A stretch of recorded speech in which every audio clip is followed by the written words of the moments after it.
disenfranchised people and marginalized groups and people that are more maligned, right? So if someone can just like appeal to that, so like we have no desire to stop gay marriage, we have no desire to limit women's reproductive rights, but what we do want to do is make a more fiscally sound city and have more conservative policies in terms of what are we spending our money on and what are the results. You can't just say, oh, we work for a homeless initiative, and so, oh, well, you got a blank check. Do whatever you want to do. Like, it should be like, what have you done? How have you solved the problem? Hey, look, we spent $24 billion, and homelessness went up by a significant amount. Tens of thousands of new homeless people while we spent $24 billion. This is not effective. So whatever you guys are doing, you're shitty at it. So we don't want you doing it anymore. We're going to bring in someone who has some more something that's going to progress the idea better. Someone who's going to fix this problem better. Someone's got a more pragmatic solution. If they could do that, but they have to appeal to people that are deep blue. They're deep blue. They're blue no matter who. And the problem with California is very unique, and more unique than New York, in that California, the entire city, is established around the entertainment industry. And it's established around the dream. If you go to Los Angeles, ours is more on the NASDAQ. Well, in order to go to Los Angeles and make it, if you're an actor, you have to audition.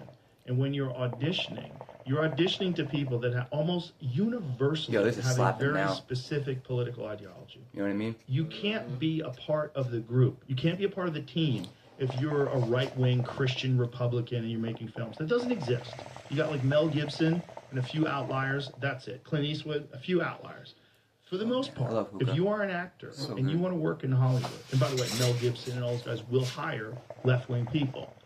These people will not hire right-wing people. So you see everyone sort of morph their personality and morph their political ideology and their social ideology around what's going to get them picked. Yeah. Because when you're an actor, you have to get picked. So if like you and I go for a part, and there's a bunch of other people going for a part, and we're all like similarly qualified in terms of like the look that this part is looking for, a lot of it is determined by whether they like you. And Hollywood runs off the blacklisting idea. Oh yeah. If you go against your union, that's how unions have power. Yes. If you cross the picket line, you're going to be blacklisted, and we're not, and you'd be ostracized, and that has real consequences in LA. People don't realize what. I always describe it when I'm teaching that class of filmmaking. Nice. Hollywood is the very definition of a rigged game. Yes, it's a rigged game. They can shut you out, and so this is the underlying philosophy of the entire city.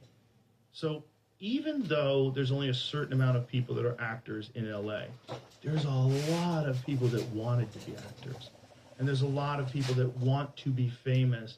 And so they get their fame from their small social media. They get like a little adrenaline and dopamine drip off of like social media likes, and like maybe my TikTok will go viral, and they get a little fame from that. There's a bunch of fame seekers. I think about it. All those people are locked into this. Two tiny coals or one fat big one. So it's very difficult to get them out of that.